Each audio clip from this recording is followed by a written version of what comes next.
What's up, everybody? Welcome back to Touchdowns and Triple Plays. And today I am here to talk a couple things with you. First, we're going to talk about all the questions you may have, the starts, the sits. So if you have anything that you want to talk about, please drop a comment into the conversation. Let's get into it. But we have a few points we need to hit before my guest shows up.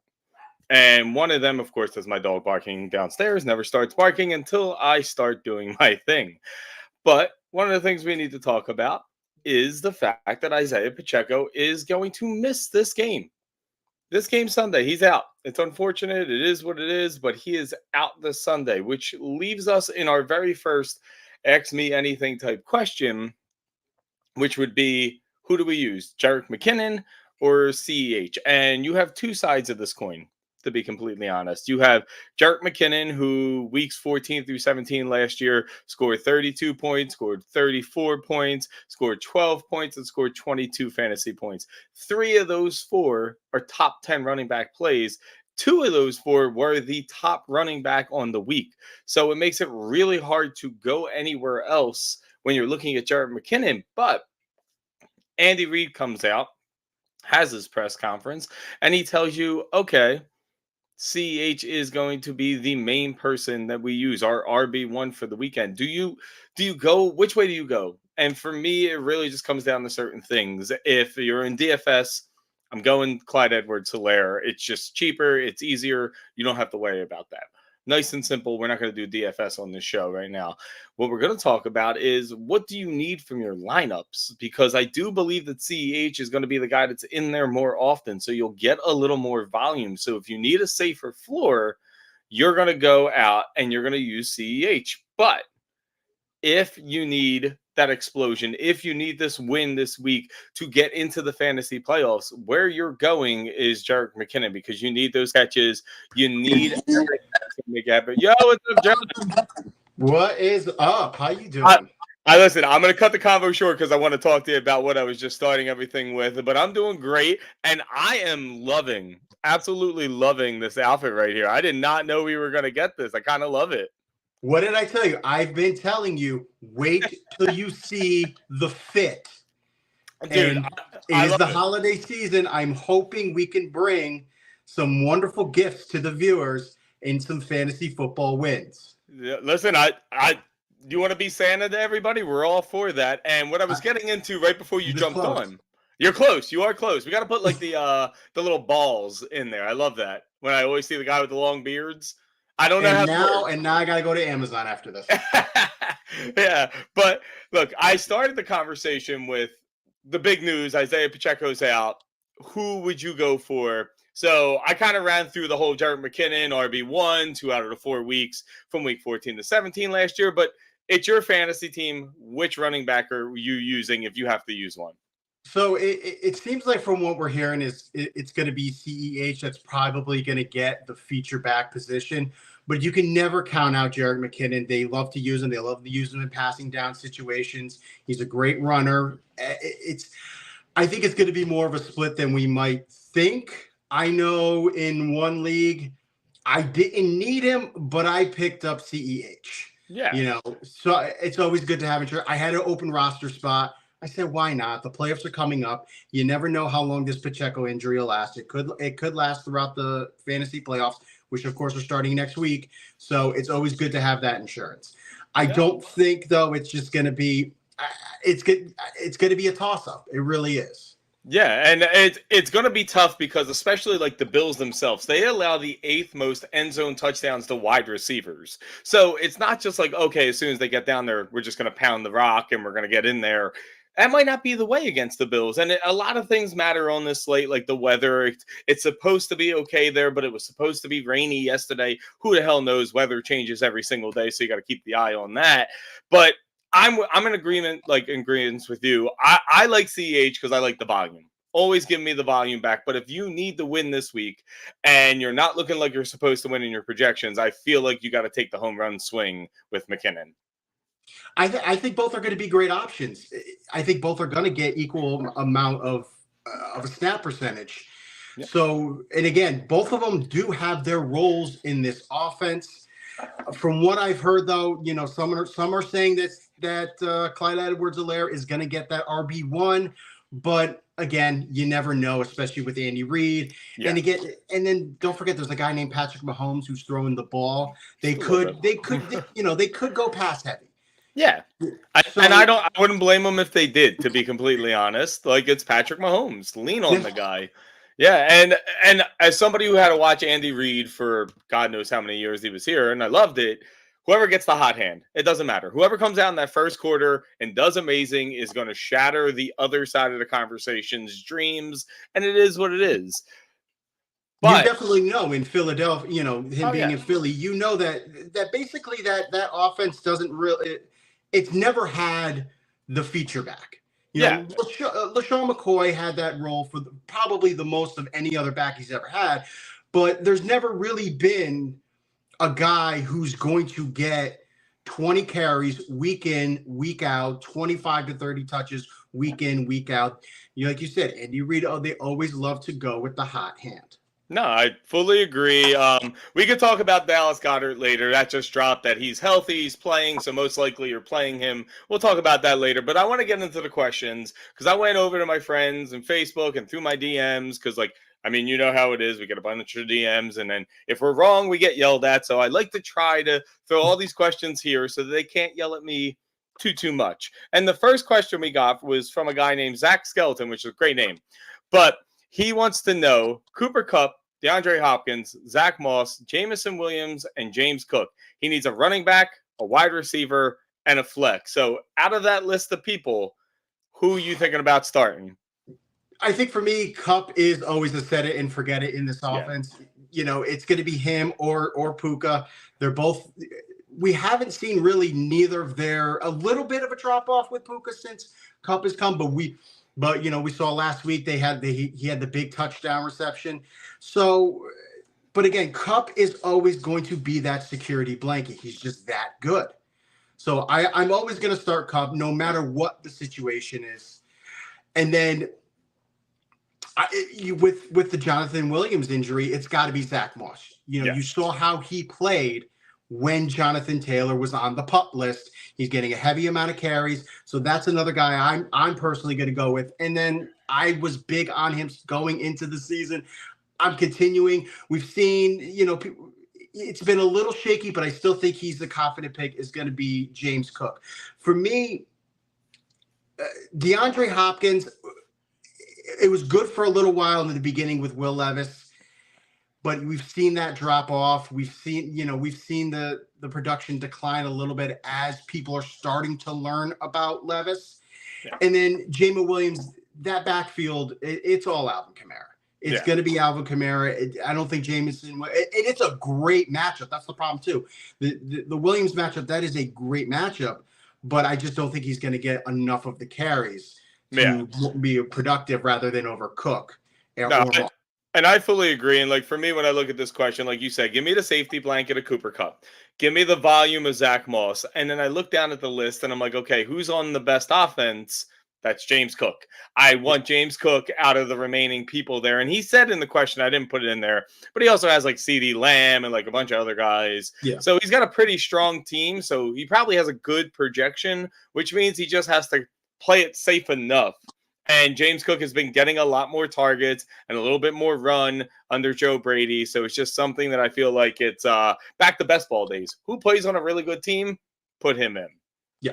When in doubt, when you have a question about who you want to start, you just have to look at who's the best player. Yeah. Yeah. And look at the matchup. You have to throw away the matchups. You have to see who is your best player, who is going to get the most touches. And in this situation, it's going to be Kupp.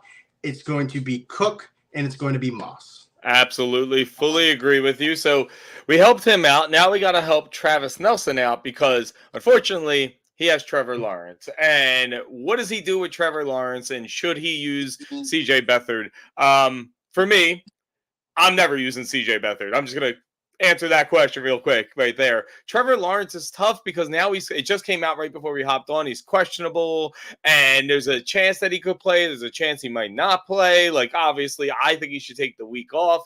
I'm not trying to play with a quarterback who can't really move. I watched Donovan McNabb do it one time against the Arizona Cardinals, had a great game, and then what happened after that game was over? The adrenaline kicks down, and unfortunately, that stuff hurts. And I just don't even want to mess with it. So if you're him, if you're Travis, and you have Trevor Lawrence, do you go out and get yourself a backup? Do you use CJ Beathard? What are you doing there? I think you definitely have to go with somebody else. I'm not confident in CJ Beathard right now. And with Trevor Lawrence, you saw that he has been dealing with a left knee sprain. He had been dealing with the left knee sprain earlier in the year when he did have those struggles. And you looked at some of the games later on where he had the more rushing yards. I think he was getting healthy at that point. But now again, you take away Trevor Lawrence's legs, you take away a big ability that he has. Now he has to sit in the pocket and he has to find his reads. And now also, you don't have Christian Kirk. That's another huge step back for him. Christian Kirk, he's done for probably the rest of the regular season. So definitely your fantasy football season. So I think for now, and at this point, I think everybody's hurt. I think they gave a quarterback and he's hurt. So, but with that, you could probably find a replacement. Jake Browning, I mean, he had an incredibly surprising week last week. And I found this out. He had 95 total touchdowns in his senior year in high school, most of anybody that's currently a starting quarterback in the league.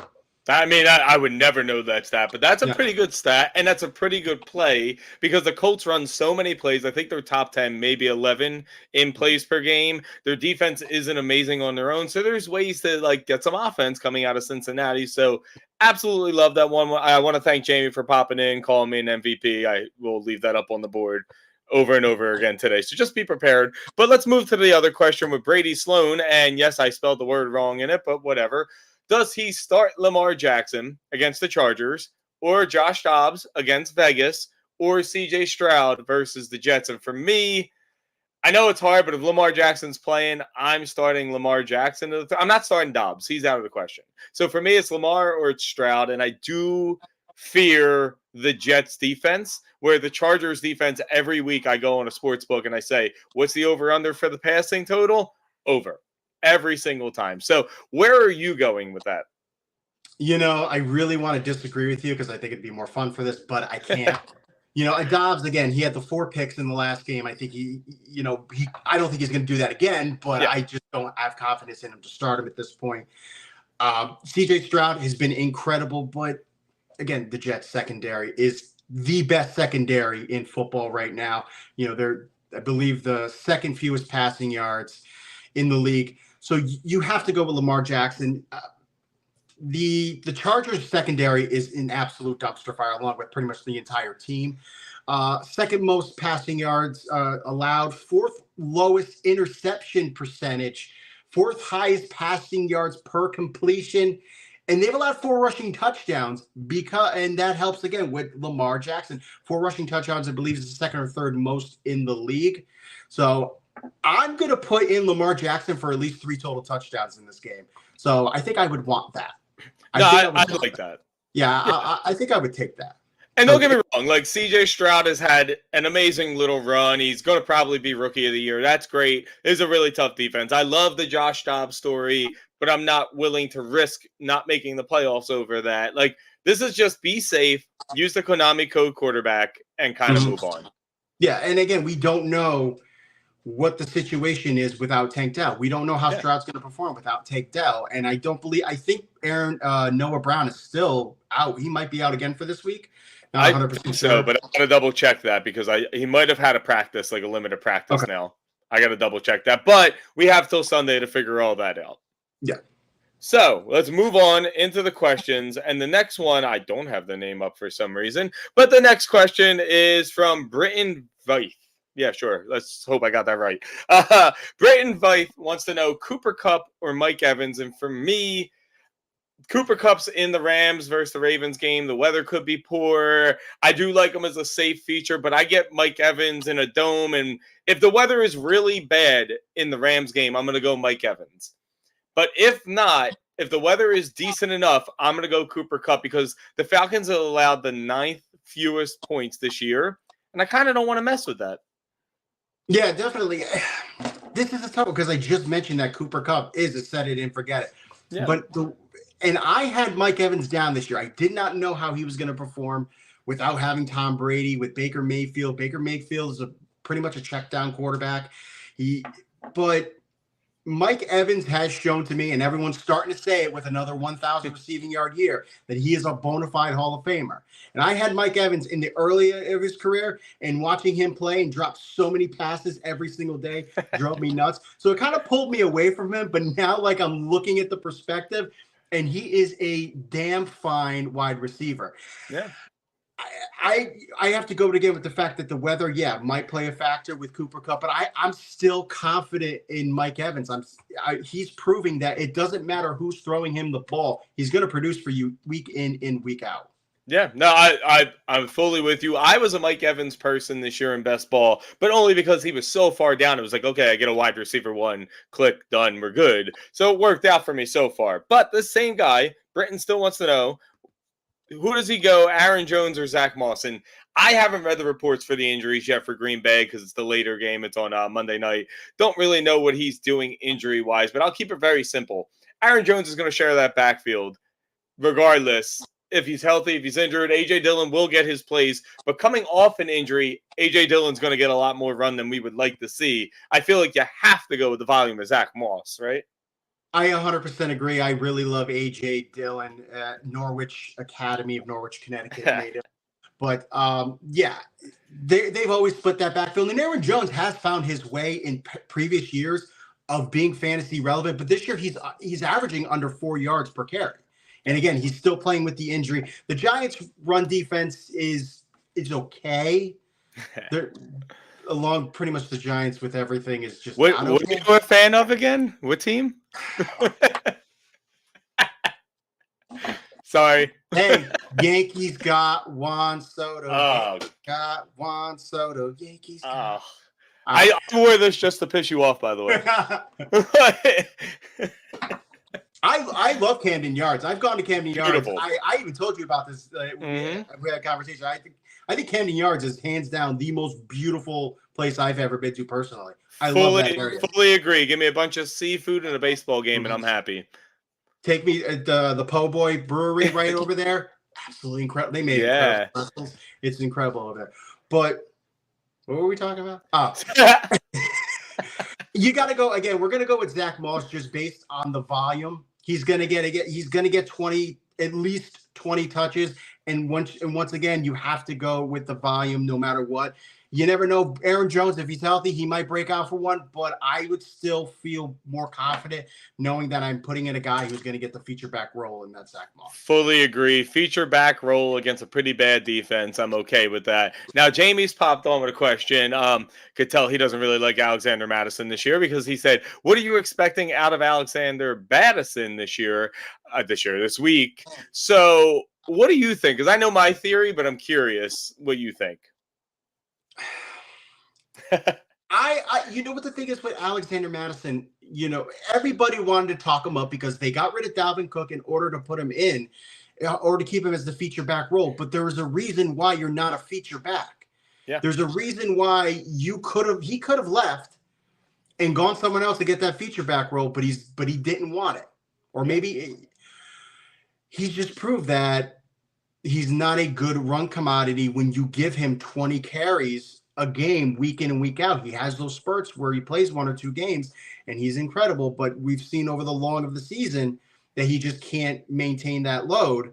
And they brought in Cam Akers, who was playing well up until he got injured. Ty Chandler, I like Ty Chandler. I watched him a lot in North Carolina. He's a dynamic player, but it's really not come through well in the NFL. I don't feel comfortable playing Alexander Madison at all. I would have, by now at this point, I would have found a replacement for him. Yeah, I mean, the only good thing is he's playing the Raiders, so it's not a great run defense. The issue with this is Justin Jefferson comes back. So we got targets for Justin Jefferson. We got targets for TJ Hawkinson, Jordan Addison. You can't forget about KJ Osborne. So, like, where does he rank in this offensive scheme for the game? And what do you really think the game narrative is going to be? I don't know if they're going to be ahead to really kind of push Alexander Madison. I feel like if you have somebody better on the bench, you're not having this question. Alexander Madison's going to at least give you the 15 total touches. I'll go with. I'll go 15. So if you need that, go with it. I think 15 is a safe number to say, and he's going to be used in the passing game. He does have, what does he have? One rushing touchdown, and it came like I don't think he has one. Does he have one? I think he has one. Oh, I think he got one like 2 weeks ago, maybe. But he does have receiving touchdowns, so he can play a factor in the receiving game. And Josh Dobbs, I wonder how that chemistry with Justin Jefferson is going to do at this point right now. They're still going to learn each other. I don't think Justin Jefferson is going to be a factor. I think he's going to be, more of a decoy this week. So I would put Madison ahead. Addison, you know what? I think I would go Hawkinson over everybody else. Yeah, Hawkinson, same. Addison, tie between Osborne and Madison at this point. Yeah, it's tough because it's tough. Dobbs loves his tight ends. Justin Jefferson is Justin Jefferson. And like I threw it up there, Jamie said like he's like the 5th worst in fumbling and some other stat because I don't have the comment section open right now. And he's got like leads the league in RB drops, but like who else are they going to use? They have proven that once Cam Akers went down, they're not really using Ty Chandler to the way we wanted. So if you need to use them, maybe it's more of a DFS play because so many people hate him that you can use him in a tournament and get different. But I feel like we talk so much about Alexander Madison now. So let's move it on because Hunter Cook wants to know Jaden Reed or Josh Downs. And I want to see if you're going to be a homer and not pick with your heart. Or what are we doing here? Would you start Jaden Reed against your own team? So, I know the Giants are terrible. I've always known that. Last year gave me the bit of hope that I'm like, oh my God, we're winning. This is because over the previous few years, the Giants were the worst team in the league. Fewest, worst winning percentage, all that. And last year I felt confident. I'm like, maybe Daniel Jones is the guy. We gave him the money. And it didn't work. So, because I can rant about the Giants if you have another 3 hours.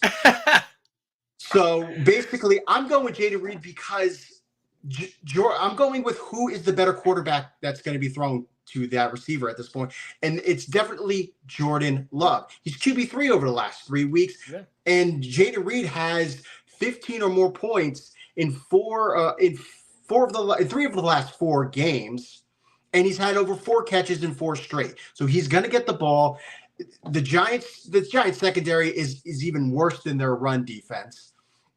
So I'm looking for Jaden Reed. Again, same thing with Christian Watson. We don't know what his status is. He may not play. He got injured last week, so we'll see. So Jaden Reed definitely is someone who I'm going to target, definitely over Josh Downs. Josh Downs has actually played better with Gardner Minshew as his quarterback, but we've seen him take a little bit of a backslide over the last couple of weeks.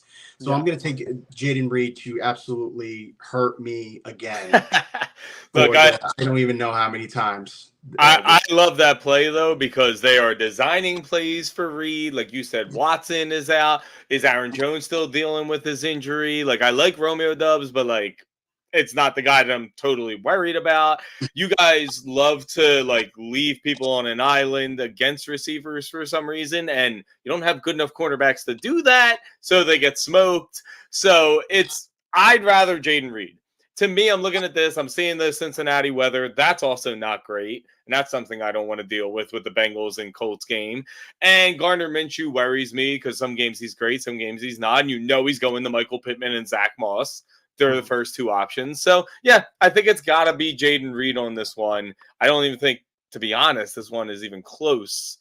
So, yeah, I like this one a lot. Exactly. Also because, too, Indy is going to attack through the run game. Cincinnati's run defense is a lot worse. Yeah. Cincinnati actually has a pretty decent secondary, Yeah. but the run game is one of near the bottom of this league. So again, that's why we are emphasizing put in Zach Moss in your lineup because he's going to get that volume, he's going to get those carries, and it's a very favorable matchup for him. Yeah, and with that defense, with the the Bengals defense, they're terrible against tight ends too. So Granson gets a little bit of a plug up. But let's move on because we're still going to talk about the Colts apparently. But there's a little bit new information that kind of pops in here because, well, Zach Wilson's back at quarterback, and because of that, we have somebody that wants to know. Dallas V wants to know: Garrett Wilson, Jordan Addison, or Josh Downs? Pick only one.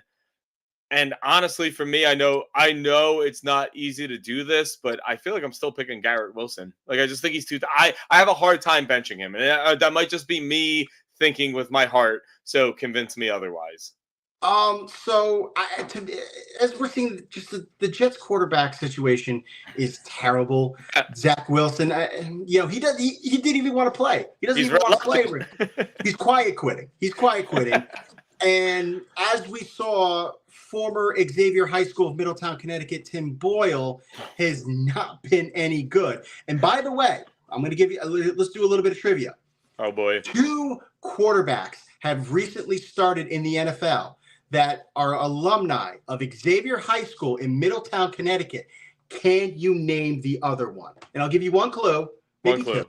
I've already mentioned him in this. Yeah. Tim's a given, so like we'll let that go. Oof. And they're starting in the NFL right now. They are starting in the NFL right now. This one's going to start. This one's starting. Aiden O'Connell. I'm trying to go crazy with it. No. Damn. No. All right. I'll give you a clue. Here's a second clue. He likes a big scoop of Hellmann's in the morning. Oh, no, not the banana eater. Will Levis? Oh, man, I would have never got him. I forgot he started because, like, having the Titans offense on my fantasy team makes me cry. So he was a big one for me this year as, if I didn't get CJ Stroud or I didn't get Bryce Young earlier in the draft as I got later in my draft, I needed a backup quarterback. I went a lot with Will Levis.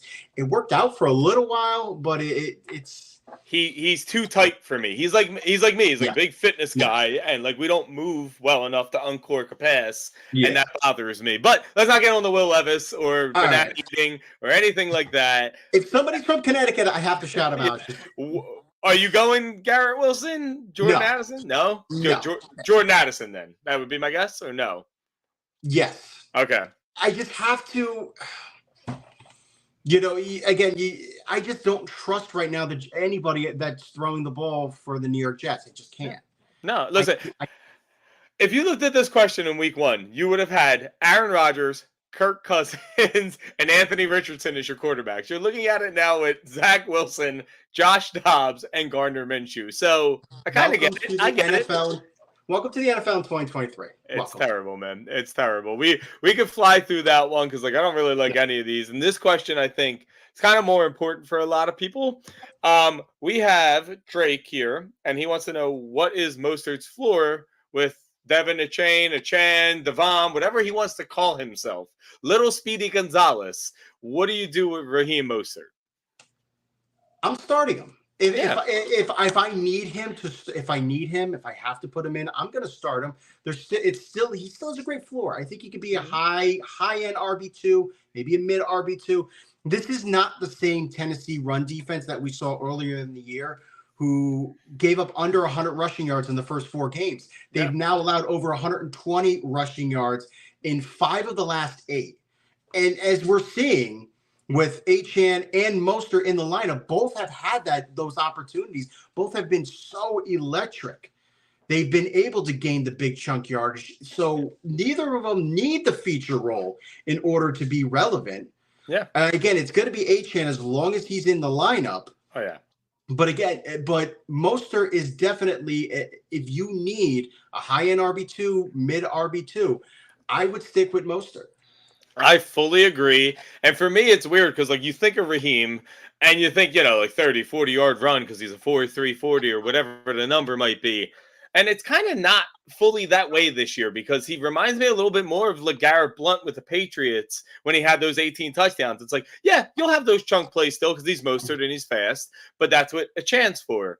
Mhm. He gets down to that goal line, you're just putting him in. It's almost like a Jahmyr Gibbs and David Montgomery setup, except both of these guys are super fast and can be used wherever. But when they get down there, I trust that it's Mostert. Like you said, he's like an RB2 with a safe floor. I'm looking for you to kind of pound it in from inside the 5 and call it a day. And like you said, it's Tennessee. They haven't been as good as they were in the beginning of the year. And let's be honest, that offense is going to move regardless. So we're going to have chances to put his butt in the end zone. Up there goes. I've been waiting. I had one camera I knew was going to die on me mid-show, and it finally went and made it almost to the end of the show. 2 more questions, and I'll let you go, buddy. But this one makes me sad from Ryan. I tried to tell people not to use Austin Eckler this year, that it was showing that it was coming, and it looks like that cliff has come and he has fallen off a bit. Who are you using? Austin Eckler in a matchup against the Denver Broncos that can be exploited? Or, again, Zach Moss against the Bengals, which can also be exploited. And let's just say, let's put a little spice on this. You pick incorrectly, you miss the playoffs. So you got to pick the right one here for Ryan. Don't screw up for Ryan because he'll be in my DMs. So give him the answer. You know what? If he's going to be the one getting mad at you, how about you just leave the space empty? Just do that. But because Austin Eckler was the best fantasy football player last year, and it's not working out this year. He's injuries. He missed a few weeks, and of course on Twitter, Adam Schefter reported that Austin Eckler could take a back seat from the feature role. And guess who's going to start for him? This is how bad it is. It would be Joshua Kelly. Ugh. So at this point now, Staley kind of knows that he is on the hot seat. He feels it right now. He's kind of lifting one, like he's lifting a little bit. He's scoring. He's pushing himself up because he knows he's on the hot seat right now. He knows that he had one of the best offenses in football, just a lot of great weapons. Could you blame it on Staley? Could you blame it on Kellen Moore? Who really knows? I think the Chargers front office could just get rid of everybody. Yeah. But again, and it's also been the defense too. This defense, you have a great front line. Yeah. But everything else just isn't supporting it. Yeah. So just the whole team dynamic has been terrible. You really can't, besides Keenan Allen and Justin Herbert, there's nobody you could really trust in that lineup. I agree. So we've been riding with Moss. We have to continue with Moss. Yeah, I fully agree. I mean, the only other person I would touch from the Chargers lineup would be Gerald Everett, but that would be a real big deep punt there. But I fully agree. Like I told people in the beginning of the year, I didn't see it with Austin Eckler, new offensive coordinator, getting a little bit older. We all know the narratives. I don't have to go back and do a victory lap right now. But I do believe Kellen Moore was brought in to just replace Staley when he inevitably failed this year because I don't think he's that good of a coach. So I do think that Kellen Moore will stay, Staley will go. But like you said, they might use Kelly more and start Kelly. They might as well just fire Staley now because Kelly is not a good running back either. At this point, use Isaiah Spiller, see what you got there so you can cut him as well if it doesn't work. But his whole Chargers organization is what it's always been. Lots of talent everywhere, but we just don't do anything with it. And it's a shame, but it's Zach Moss this week. Easier defense, probably higher scoring game because the Broncos defense has been pretty good at holding people to the low 20s or beneath that. So it's got to be Zach Moss for me. Honestly, any question with Zach Moss and whoever, unless it's CMC, it's probably Zach Moss. Yeah, right. Especially right now. Yeah, especially right now. And what we saw from Zach Moss when Taylor was put on that PUP list, we know that he can get the feature role and he can be productive with it. Absolutely. Absolutely agree. And now for the people that have come and looked at this YouTube video because I told them that Dak Prescott sucks in it on the thumbnail. This is not even a fantasy question, but I'm very curious because it was such a debate on Twitter with everybody. Who is your MVP and why? And I'm going to tell you mine's first. And it's unorthodox, and it's probably not going to happen because it doesn't ever happen this way. But like, it has to be Tyreek Hill. He breaks that 2K mark, and he breaks it early, and then shatters the record to some new wild number. I get it. Your stats come from a quarterback, but like, Tua is not Patrick Mahomes. Tua is not a Tom Brady. You're not looking at him like, oh, he's top 5 in the league. He's a good quarterback, but I don't think he's everything, because if that was the case, Jalen Waddle would be doing amazing as well, and I just don't see it. Tyreek Hill goes out there week in, week out, and literally waves at people because you can't stop him. So for me, he hits that record and he hits it early. Let's say, what are we in 14? Let's say he hits that in like week 17, then just adds on to it. I think he's got to be the MVP. I know it's not popular, but who do you think is the MVP? So, Dak, if Dak can keep up the production he has right now, and the Cowboys do win that division, they play the Eagles. Here we go. I know. Hey, my team's definitely not winning it, so I'm going to play a narrative however I want. So again, if Dak can have that revenge game this week and play the way he's been playing against the Eagles and continue that throughout the rest of the season, and the Cowboys do win that division, it's really, really, trust me, I don't even want to say this either. Yeah. I don't want to say this either. But it is realistic that Dak can win the MVP. Oh, yeah. And I agree with you with the two up front. There's so many great weapons on that team. Again, why isn't Jalen Waddle performing the way he should be? And then you're thinking about Brock Purdy, but, is Brock Purdy a system quarterback rather than is he the reason why they're winning? We've looked in the past. We've seen them go to the Super Bowl with Jimmy Garoppolo. It's a lot of the pieces around him. Yeah. It's just kind of Brock Purdy is the most important cog in that wheel. Yeah. So I ain't doing it. I have to agree with you. Tyreek Hill, 73.2 catch rate, 15.9 yards per catch, 11.7 yards per target, 123 yards per game. The next player is CeeDee Lamb at 98. It's wild. It's absolutely insane right now. These are Calvin Johnson numbers right now. Absolutely. These are absolute Calvin Johnson type numbers. And we haven't seen someone dominate like that from the receiving game in a very long time. Yeah, I agree. I fully agree. And like you said, the Dak stuff, if he keeps up this pace, yes, I understand that he wins our division, all that. Then give it to him. Just for me, I can't give it to Brock Purdy because if you're throwing a 1-yard pass and then Deebo Samuel's doing 40, 50 yards, same with Kittle, CMC, like, not that he's not good. I'm not coming at him anymore. I've officially given up that conversation. But I feel like if I replaced Dak and went down to Trey Lance, they suck. If I replaced Tyreek Hill with Cedric Wilson, they suck. I replaced Brock Purdy with Sam Darnold. We have seen the Niners literally just put whoever in and still be decent. So it's most valuable player, not which guy has come from the round 7 to win. It's a great story, but it's not my story. My story is who is the most valuable player, who makes the biggest difference to a team. And for me, that's Tyreek Hill, because you have a guy that you're like, oh, Jalen Waddle's like Tyreek Hill Jr., but he's not doing it.